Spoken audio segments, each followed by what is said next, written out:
हाय बच्चों, good afternoon. आ जाएंगे सभी फटाफट लाइव। मैं अमी, फैकल्टी ऑफ इंग्लिश।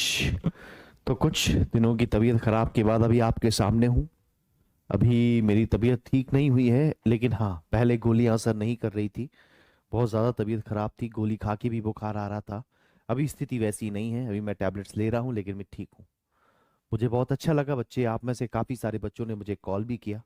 आप में से काफ़ी सारे बच्चों ने मुझे व्हाट्सएप मैसेज भी किए। मैं रिप्लाई नहीं दे पाता क्योंकि थोड़ी सी कमज़ोरी थी, ज़्यादा रिप्लाई वगैरह मैंने नहीं दिए हैं। लेकिन हाँ, जिन भी बच्चों के मेरे पास कॉल आए हैं, जिन भी बच्चों के मेरे पास मैसेज आए हैं, उन सभी बच्चों का दिल से धन्यवाद। मैं बहुत खुशकिस्मत टीचर हूँ कि मुझे आपके जैसे इतने प्यारे, इतने केयरिंग, इतने लविंग स्टूडेंट्स मिले हैं। क्लियर है? बस यही चाहूँगा कि जिस तरह से आपने मेरे लिए प्यार दिखाया है, ऊपर वाला भी आपके लिए उतना ही प्यार दिखाए और इस साल आपको आपके पसंद की जॉब तक ले जाए।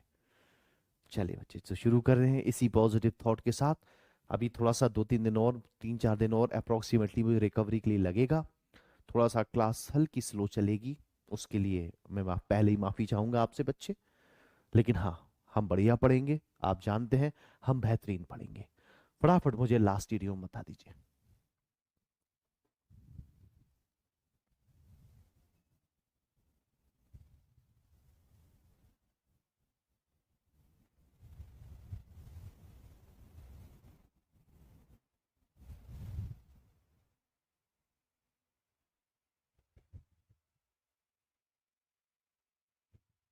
चलिए, क्लास नंबर 18 नहीं है, कोई बात नहीं, मुझसे देख लेता हूँ बच्चे।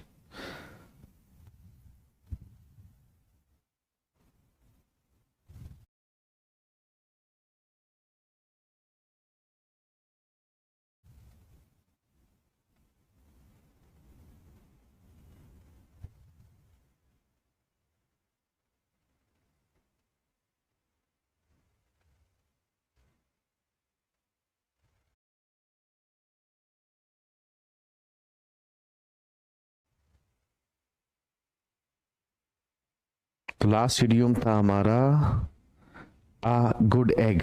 ठीक है, चलिए उसके आगे बढ़ जाते हैं। जय हिंद, जय हिंद सभी को, सभी को ढेर सारा प्यार।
गुड एग के बाद बच्चे अगला इडियम ये रहा स्क्रीन पर,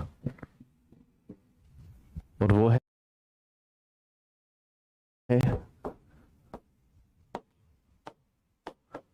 गिब्बल गैबल।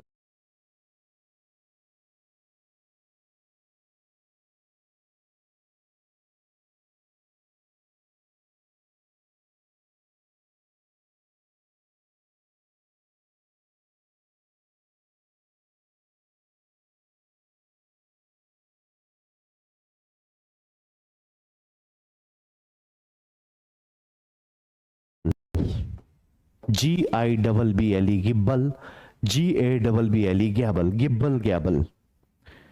गिब्बल गैबल क्या होता है बच्चे? गिब्बल गैबल का मतलब होता है फालतू की बातें, सेंसलेस बातें, ऐसी बातें जिन्हें करने का कोई मतलब ही नहीं है और हम कर रहे हैं, बस वही हमारे लिए क्या हो जाता है, गिब्बल गैबल हो जाता है।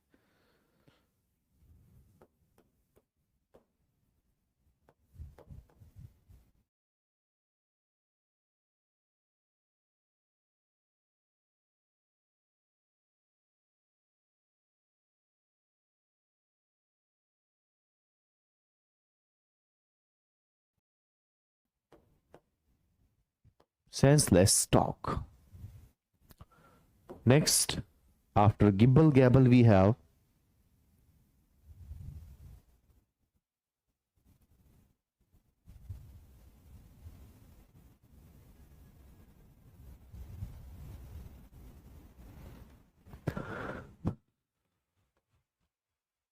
to die in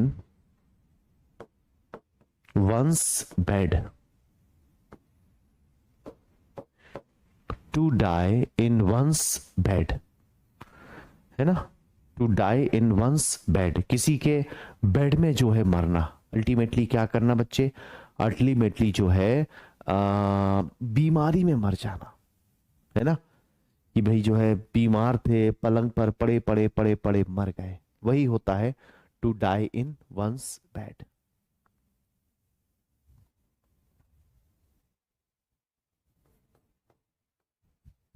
to die during illness.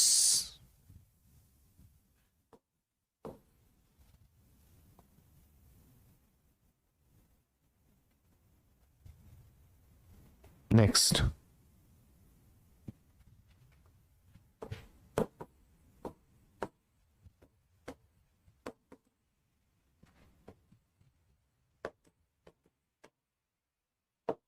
a damsel in distress. Next, a damsel in distress. damsel in distress का मतलब होता है बच्चे एक अबला नारी, एक ऐसी फीमेल जिसकी कोई भी मदद नहीं कर रहा है, जिसे कहीं से कोई मदद नहीं मिल रही है।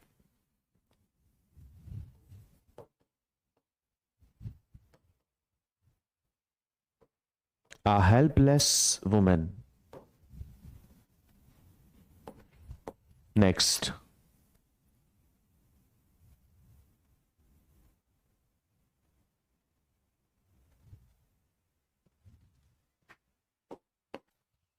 cut one's coat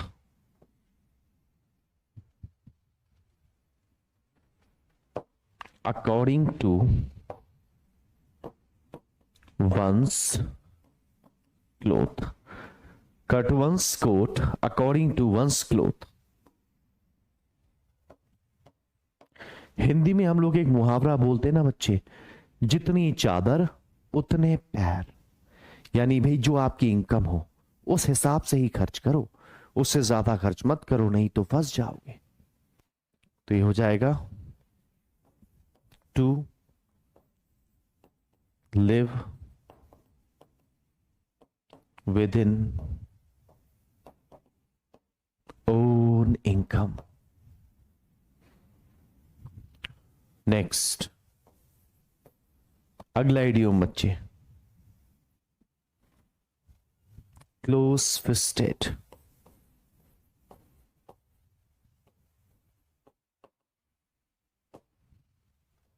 close fisted, मुट्ठी बंद है। कैसा है भाई, ये कंजूस आदमी है, ये बिल्कुल भी पैसे खर्च नहीं करता। माइजर। और लास्ट इडियम बच्चे क्लोज फिस्टेड के बाद बर्स्ट इनटू टीयर्स।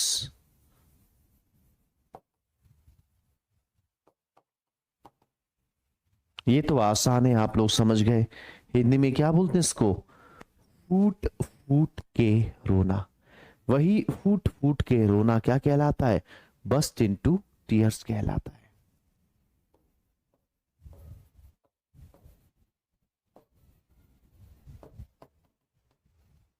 नोट कर लीजिए भाई।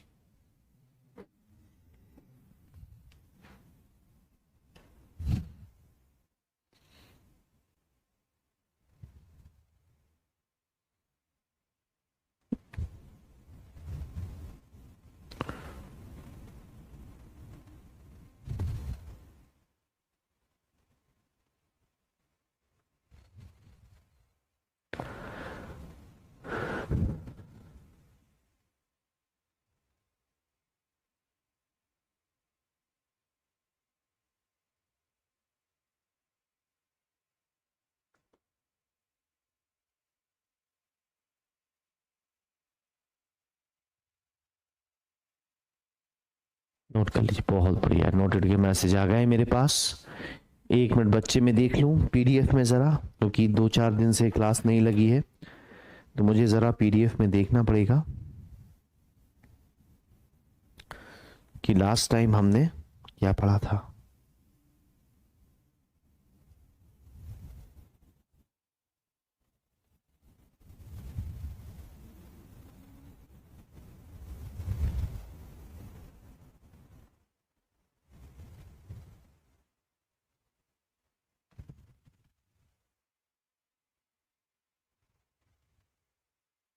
एक मिनट मुझे लग रहा है देखने में।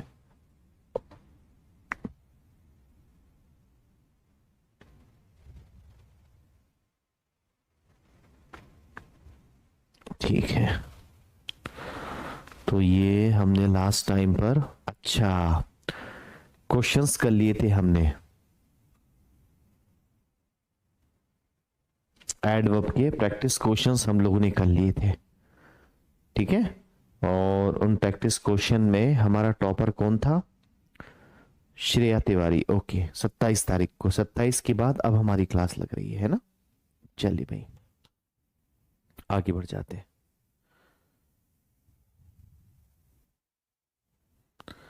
अब बच्चे हमें एक नया चैप्टर स्टार्ट करना है आज। ठीक है, आज हमें एक नया चैप्टर स्टार्ट करना है।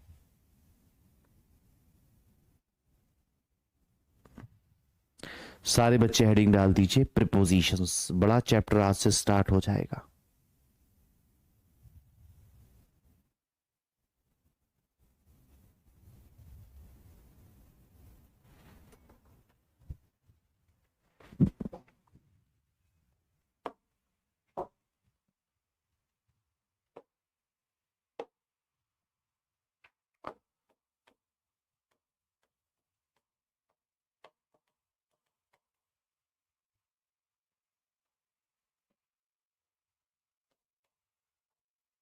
Very important. तो प्रेपोजिशन एक और बहुत इंपॉर्टेंट चैप्टर हमारी कड़ी में जुड़ता हुआ। आप एक प्रीवियस पेपर उठा के देखिए, एक साल तो क्या किया एनडीए ने कि उसने, पता है, उसने जो फिलिंदा ब्लैंक्स पूछे ना, मतलब 12 या 15 फिलिंदा ब्लैंक्स एनडीए के पेपर में आता है, 15 के 15 फिलिंदा ब्लैंक्स उसने प्रेपोजिशन के पूछ लिए, अलग से प्रेपोजिशन हेडिंग डालकर। तो समझ पा रहे हो, थिंग्स आर वेरी टफ, चीजें टफ है, इस चीज को ध्यान में रखो। क्लियर है? चलिए, तो नो डाउट एक बहुत इंपॉर्टेंट चैप्टर है, इसलिए इसे भी बहुत शिद्दत के साथ पढ़ेंगे। शिद्दत मतलब डेडिकेशन। एक ऐसा चैप्टर, यहां तो मैंने अभी 3 से 6 ही लिखा है। मैंने कहा ना 15-15 क्वेश्चन तक इससे एनडीए के पेपर में पूछे गए। 15 क्वेश्चन का मतलब जानते हो क्या होता है? एक क्वेश्चन 4 नंबर का। कितने नंबर की प्रीपोजिशन आई जरा बता दो मुझे? 60 नंबर की। समझ में आ रहा है? 60 नंबर का आया है ये चैप्टर कभी आपके पेपर में। अभी ज्यादा पुरानी बात नहीं, 3-4 साल पहले की बात कर रहा हूं। एवरेज तो 6-7-8 क्वेश्चन आते ही हैं। अगर 6-7-8 में 8 क्वेश्चन भी लूं, 8 चौक 32, नहीं, हाँ 32 नंबर का।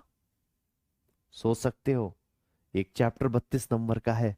इसका मतलब कंसंट्रेशन कैसी रखनी है? कंसंट्रेशन बहुत हाई रखनी है। इसका मतलब बहुत ज्यादा कंसंट्रेशन की जरूरत है इस चैप्टर को पढ़ने के लिए। चलिए, अब दूसरी चीजें जो इंपॉर्टेंट है वो ये कि बहुत सारी प्रेपोजिशन, चैप्टर शुरू करने के पहले कुछ बातें क्लियर करूंगा। बहुत सारी प्रेपोजिशंस मैं आपको पढ़ाऊंगा, बहुत सारी पढ़ेंगे हम लोग। कुछ प्रेपोजिशन पे स्टार लगाऊंगा, कुछ पर नहीं। जिन पर नहीं लगाऊंगा मतलब उनसे नॉर्मली क्वेश्चन नहीं पूछा जाता, हाँ, लेकिन उन्हें पढ़ना जरूरी है क्योंकि वो कहीं और हमारी मदद कर सकती हैं, आगे आ सकता है क्वेश्चन। जिन पे स्टार लगाऊंगा मतलब उनसे क्वेश्चन आता है। चलिए, तो सबसे पहले मैं आपसे शुरू करता हूं बच्चे। आप लोग मुझे बताइए प्रीपोजिशन की definition. Tell me the definition of preposition. बताइए मुझे प्रीपोजिशन की डेफिनेशन।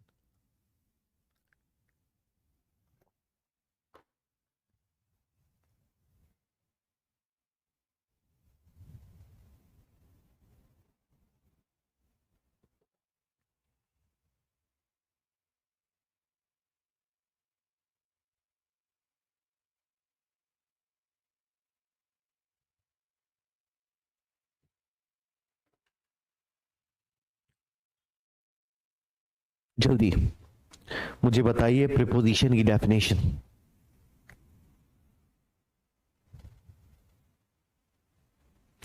मेरी आवाज आपके पास 40 सेकंड बाद पहुंचती है।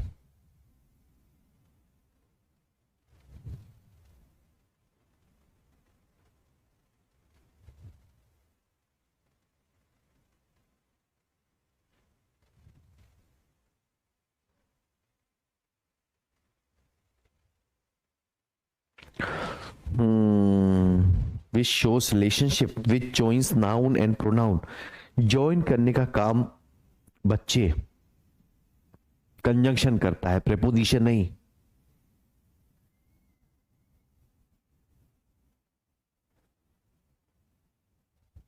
चलो, मेरे पास काफी सारे आंसर्स आ रहे हैं, लेकिन आंसर्स काबिले तारीफ नहीं है। क्यों नहीं है? क्योंकि आपको प्रेपोजिशन की कभी एग्जैक्ट डेफिनेशन पढ़ाई नहीं गई। क्यों पढ़ाई नहीं गई? क्योंकि प्रेपोजिशन की एग्जैक्ट डेफिनेशन किताबों में थी ही नहीं। वो इसलिए नहीं थी बच्चे, क्योंकि प्रेपोजिशन के पास कोई एक काम नहीं है। प्रीपोजिशन के पास बहुत सारे काम हैं। आज मैं आपको एक डेफिनेशन बता रहा हूं, यह भी 100% नहीं है, लेकिन फिर भी ये हमारा काम कर देती है। गौर से सुनना, लिखना मत, सिर्फ सुनना और दिमाग में सेट रखना कि preposition is a word. Preposition is a word that is used to locate a verb. Preposition एक वर्ड है जो किसी वर्ब को लोकेट करने के काम में आता है। It is a word that is used to locate a verb.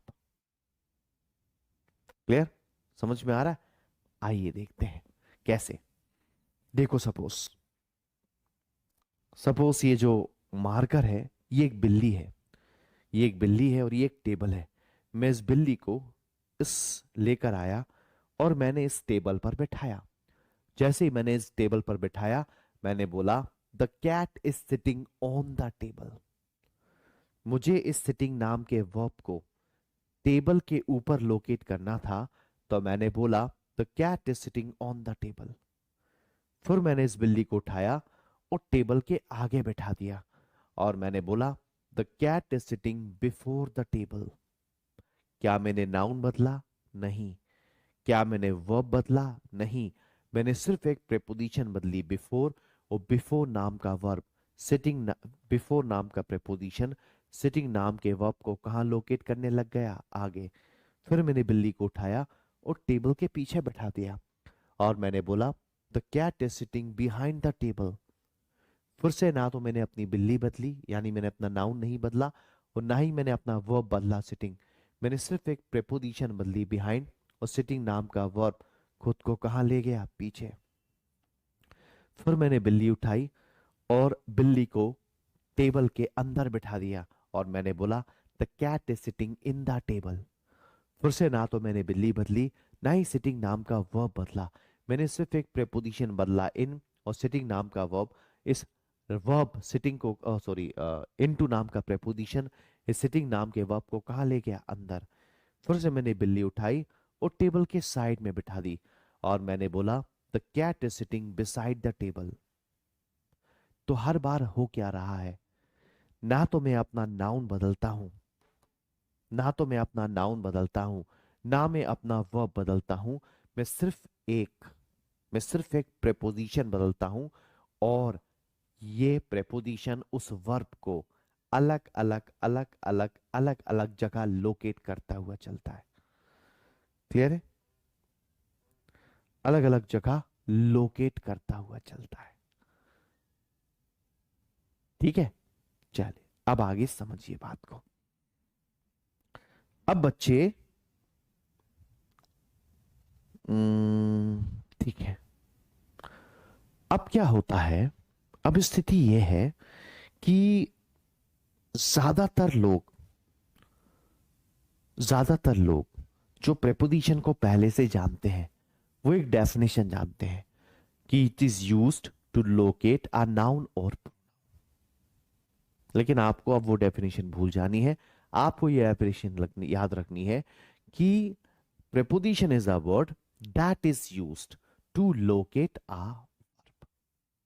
ठीक है, चलो अभी मैंने आपको जितने भी एग्जांपल्स जो बताए थे ना बच्चे, है ना, ये सारे थे प्रेपोजिशंस ऑफ प्लेस या पोजीशन के। यानी हमें अल्टीमेटली बहुत सारी हेडिंग्स में प्रेपोजिशन पढ़ना है ना, स्पेशली तीन बड़ी हेडिंग्स में पढ़ना है, प्लेस या पोजीशन, टाइम और के डायरेक्शन या डेस्टिनेशन। ये तीन बड़ी बड़ी हेडिंग है जिनमें हमें इस पूरी प्रेपोजिशन को पढ़ना है। अभी जो मैंने एग्जांपल्स बताए थे वो प्लेस पोजीशन वाले थे। इसी तरह से प्रेपोजिशन ऑफ टाइम भी होंगी कुछ, इसी तरह से प्रेपोजिशन ऑफ डायरेक्शन डेस्टिनेशन भी होंगी कुछ, और उसके बाद हमें पढ़नी है बहुत सारी मिसलेनियस प्रेपोजिशंस। क्लियर है? तो चलिए आइए मेरे साथ बने रहिए। देखिए यहां पर ध्यान से सारे बच्चे, तो सबसे पहले हेडिंग डाल दीजिए prepositions of direction oblique destination. prepositions of direction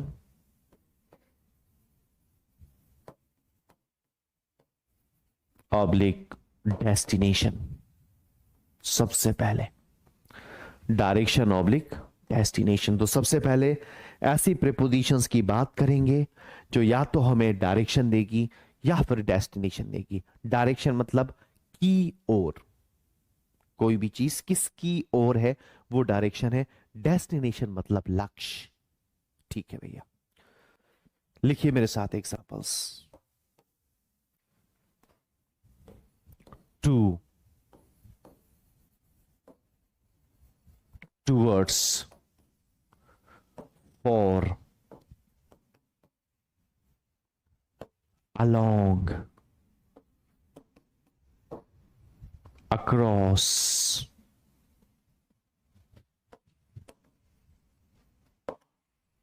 against,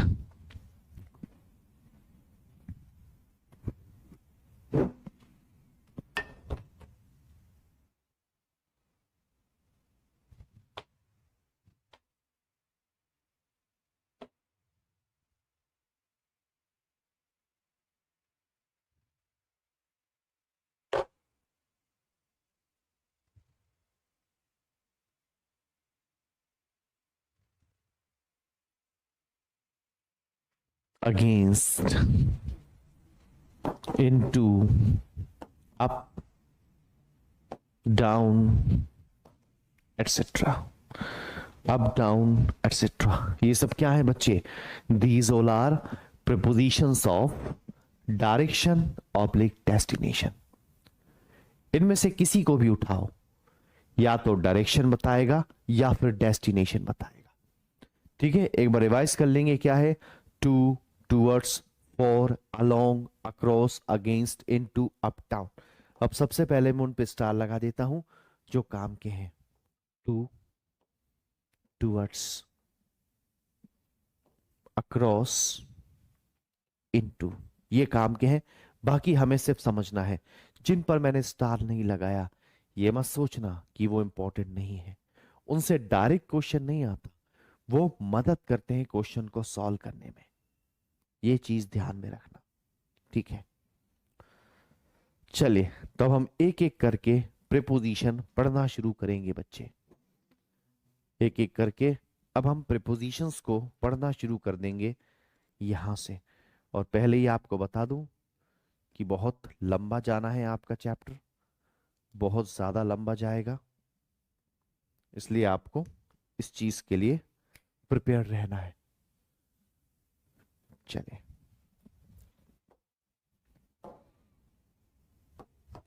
सबसे पहले टू,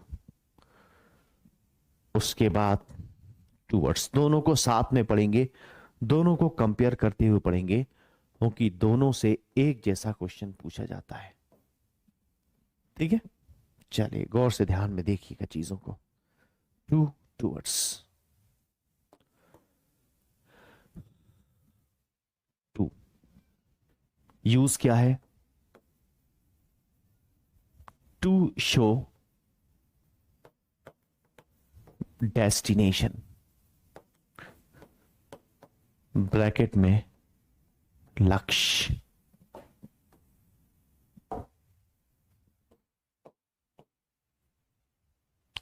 टू शो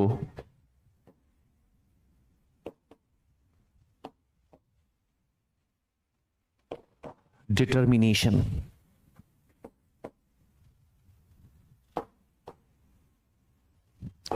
डायरेक्शन,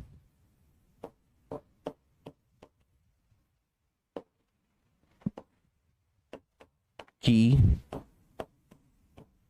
और, ठीक है। चलो अब यहां ध्यान देंगे सारे बच्चे। तो टू का यूज कहां? टू शो डेस्टिनेशन, डेस्टिनेशन बताने के लिए, या जिसे हम लोगों ने हिंदी में बोला है लक्ष्य। और वहीं जब मैं टूवर्ड्स की बात करता हूं, टूवर्ड्स का यूज होता है टू शो डायरेक्शन, यानी हिंदी में जिसे बोलते हैं ना की ओर, वही की ओर क्या होता है? वही की ओर होता है टूवर्ड्स। क्लियर? चलिए अब आइए और समझिए चीजों को। ठीक है, तो जब भी बच्चे डेस्टिनेशन बताने की जरूरत पड़ेगी, टू होगा। ये सब होगा कैसे? अब जरा प्रैक्टिकल देखो बोर्ड पर। ये मेरे फ्रेंड चिंटू का घर है, ठीक है, ये मेरे फ्रेंड चिंटू का घर है। बच्चों की तरह समझा रहा हूं चैप्टर को, क्योंकि बहुत डीप में जाना है। ये मेरे फ्रेंड चिंटू का घर है, ये चिंटू की मम्मी है, ये एक रास्ता है, ये चिंटू है, ये कहीं जा रहा है, यहां पर एक फिश, चिंटू है, ये कहीं जा रहा है, यहां पर एक फिश मार्केट है, और यहीं पर ही पास में एक स्टेशन है जहां चिंटू के कुछ गेस्ट आए हुए हैं। तो सिचुएशन ऐसी है कि मेरे फ्रेंड चिंटू का घर है, ये चिंटू की मम्मी है, ये रास्ता है, ये चिंटू है, ये कहीं जा रहा है, आगे ही एक फिश मार्केट है, मछली बाजार, वहीं पर एक स्टेशन है जहां चिंटू के कुछ मेहमान आए हुए हैं। मैं आया भाई, मुझे कुछ काम था, मुझे कुछ काम था।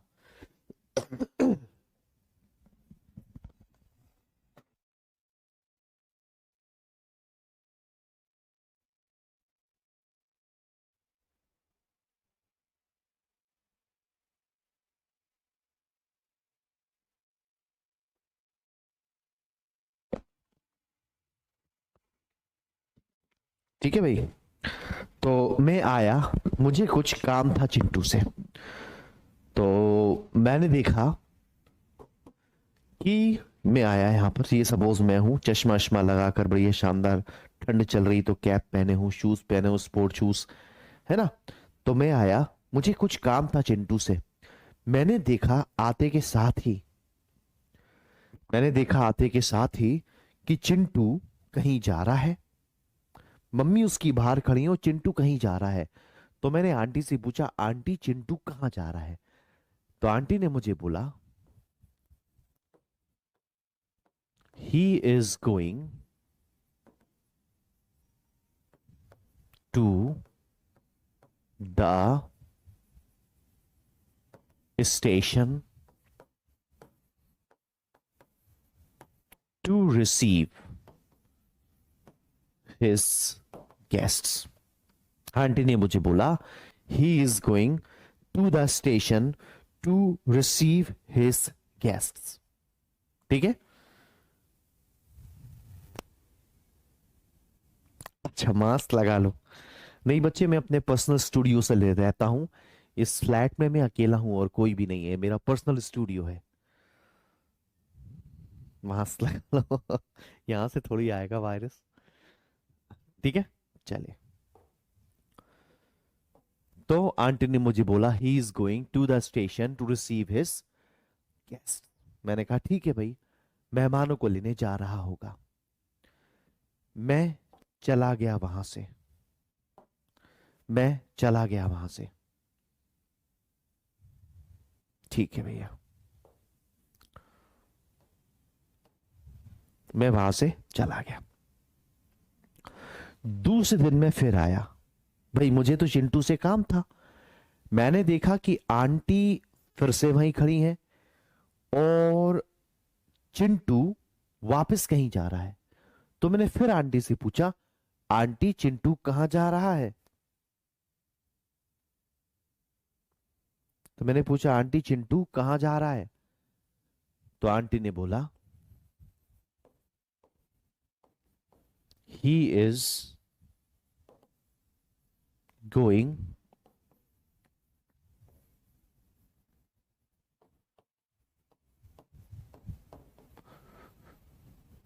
Towards the station to buy some fish. He is going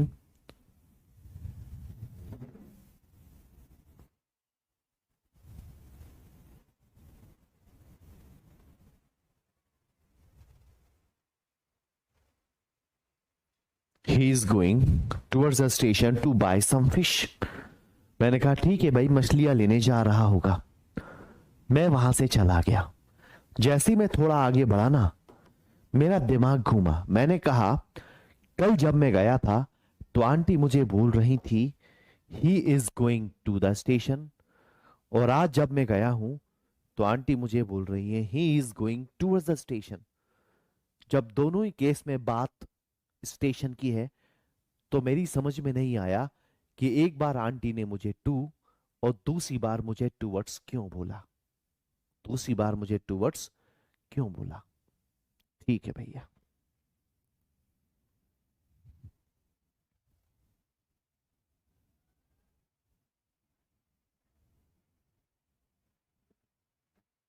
अब अगर मैं आपकी तरफ एक क्वेश्चन पूछता हूं, अब मैं यही क्वेश्चन दूसरे पेज पर अलग तरीके से लिखकर आपसे पूछता हूं। सपोज मैंने बोला he is going dash the station to receive his guests. बताओ भाई।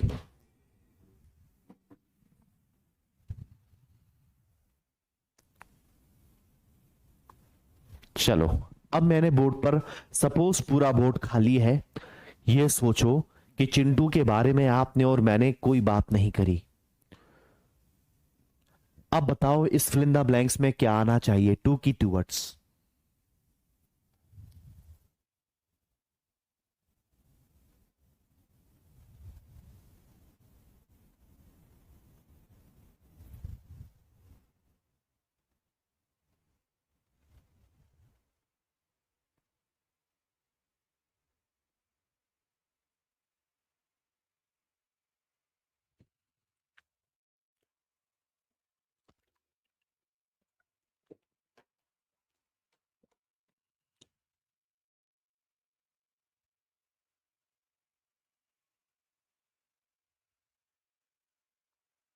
हम्म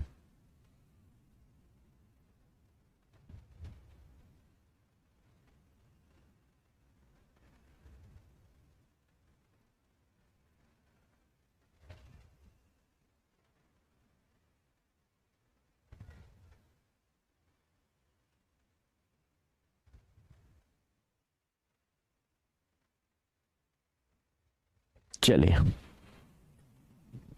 अब देखो बच्चे, आधे से ज्यादा बच्चे मुझे बोल रहे हैं टू, और कुछ बच्चे मुझे टूवर्ड्स भी बोल रहे हैं। अब जिन बच्चों ने टू बोला, आपको कैसे पता पड़ा कि वो स्टेशन ही जा रहा था, वो स्टेशन की ओर नहीं जा रहा था? हो सकता है, हो सकता है उसके जो मेहमान हैं स्टेशन के पास जो बस स्टैंड है वहां आए हो और वो स्टेशन की ओर उन्हें लेने जा रहा हो। तो आपको कैसे पता पड़ेगा कि टू आएगा कि टूवर्ड्स आएगा?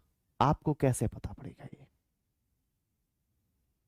चलो, अगर ये क्वेश्चन कंफ्यूज कर रहा है तो जरा फिर से इस क्वेश्चन को दोबारा देख लो बच्चे। इसी तरह से बहुत डिटेल में हमें प्रीपोजिशन पढ़नी पड़ेगी। He is going dash the station to buy some fish. बताओ क्या आएगा टू की टूवर्ड्स?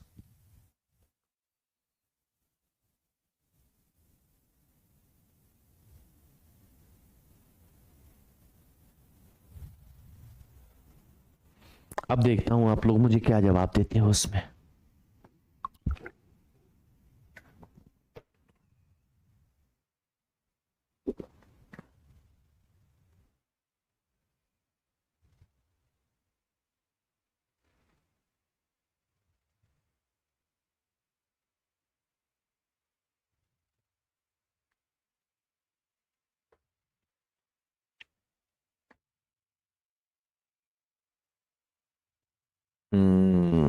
अब यहां पर ज्यादातर बच्चे मुझे आंसर दे रहे हैं कि गुरुजी यहां पर टूवर्ड्स आना चाहिए। कुछ बच्चे टू बोल रहे हैं। अब जो बच्चे टूवर्ड्स आंसर दे रहे हैं आपके लिए एक और क्वेश्चन ये है, हो सकता है कि चिंटू मछली का व्यापारी हो। उस दिन मछलियां स्टेशन पर ही मिल रही हो। आपको पता है नीलामी स्टेशन पर ही होती है। स्टेशन का जो गुड्स गार्ड होता है स्टेशन के अंतर्गत ही आता है। वो वहीं पर डिब्बों में बक्सों में भरी होती है मछलियां, वहीं पर नीलामी होती है। अब क्या करोगे? तो हमें कैसे पता पड़ेगा कि कब टू कब टूवर्ड्स? हमने सिचुएशन नहीं देख रखी है। तो बच्चे आपको ध्यान रखना है कि आपकी मदद ये पीछे वाला सेंटेंस ही करेगा, लेकिन इस बार तरीका अलग होगा। तरीका वो नहीं होगा जो किताबें बताती हैं, तरीका वो होगा जो एमी बताता है। क्लियर? मैं जानता हूं हो सकता है, हो सकता है उसके मेहमान स्टेशन के पास जो बस स्टैंड हो वहां आए हों और वो स्टेशन की ओर जा रहा उन्हें लेने के लिए, लेकिन मैंने तो नहीं देखा, उसने तो मुझे बताया नहीं। मेरा आईक्यू बोलता है कि स्टेशन बना था इसलिए ताकि आप वहां जाकर किसी को रिसीव कर लो। बनाने का लक्ष्य यही था। आंसर होगा टू। समझ में आया क्यों? क्योंकि मुझे इसके बाद की नॉलेज ही नहीं है। अब यहां पर क्या आएगा? हो सकता है स्टेशन पर मछलियां मिल रही हो सकता है, बिल्कुल हो सकता है, लेकिन मैंने तो नहीं देखा, उसने तो मुझे बताया नहीं। मेरा आईक्यू बोलता है कि स्टेशन मछलियां बेचने के लिए नहीं बनाया गया था।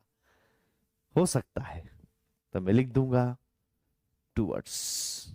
हो सकता है स्टेशन के पास जो मछली घर हो वो वहां उसे लेने जा रहा हो, लेकिन स्टेशन बनाने का लक्ष्य मछलियां बेचना नहीं था। आंसर होगा टूवर्ड्स। अब अगर आपको कॉन्सेप्ट समझ में आया है, अब अगर आपको कॉन्सेप्ट समझ में आया है तो भैया मेरे कुछ क्वेश्चंस का जवाब दे दो। अगर आपको कॉन्सेप्ट समझ में आया है तो मेरे कुछ क्वेश्चंस का जवाब देंगे। He is going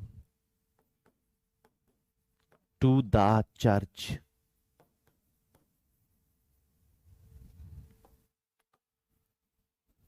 he is going dash the church. Church की स्पेलिंग गलत है। Church for lunch. भरिए भाई, क्या भरेंगे? टू की टूवर्ड्स।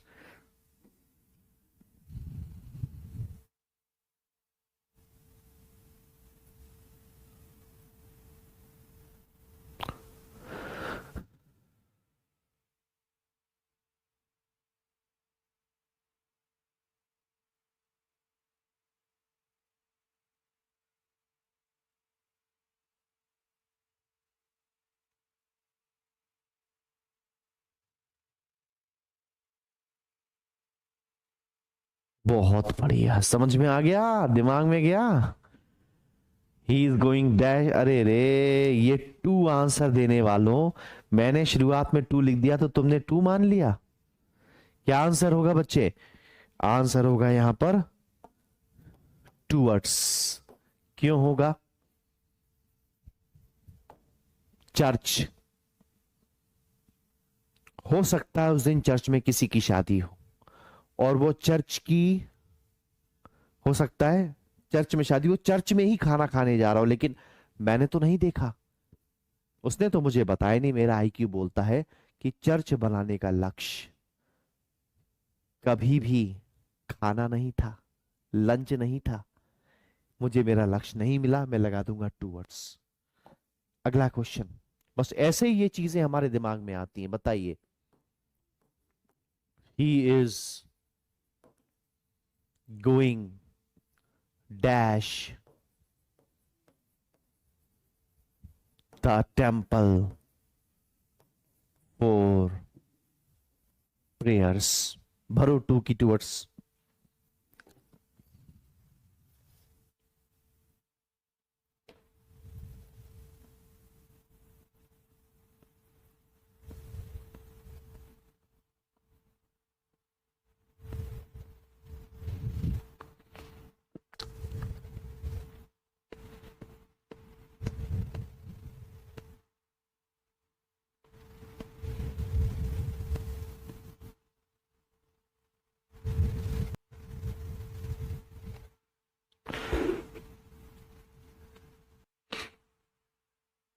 बहुत बढ़िया, समझ गए सारे बच्चे, अब समझ गए।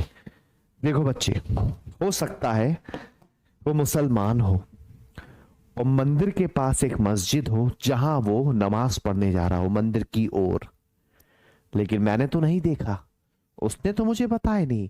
मेरा आईक्यू बोलता है टेम्पल है, प्रेयर है, लक्ष्य तो यही था। आंसर आएगा टू। अभी मेरा दिल नहीं भरा, एक और क्वेश्चन करके बताएंगे। ही is going dash the school for playing. अब ये आखिरी क्वेश्चन है, बहुत सोच समझ के आंसर दे देना मुझे।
आंसर होगा बच्चे टूवर्ड्स,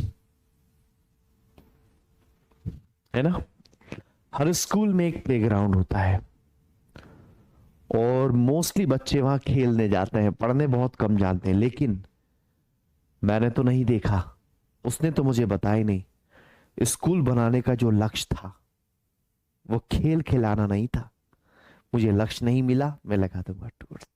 आया समझ में, दिमाग में सेट हुआ। तो जब तक हमारे पास इन क्वेश्चंस की, मतलब इस तरह के सेंटेंस की बाकी की डिटेल नहीं होगी, हमें हमारे लॉजिक से काम करना होगा। ये सबसे ज्यादा पता है कहाँ पूछे जाएंगे? जो हमारा क्लोज टेस्ट आता है, क्लोज टेस्ट याद है, बीच बीच में फिलअप भरने को आते हैं, वहां वहां सब एक जैसे ऑप्शन दिखाई देते हैं ना, तब आप कंफ्यूज होते हो कौन सा चुनूं, तब दिमाग लाना पड़ता है। ये उस लॉजिक के लिए है। चलिए फटाफट बच्चे मुझे लास्ट सिनोनिम एंटोनिम वाला वर्ड बता दीजिए।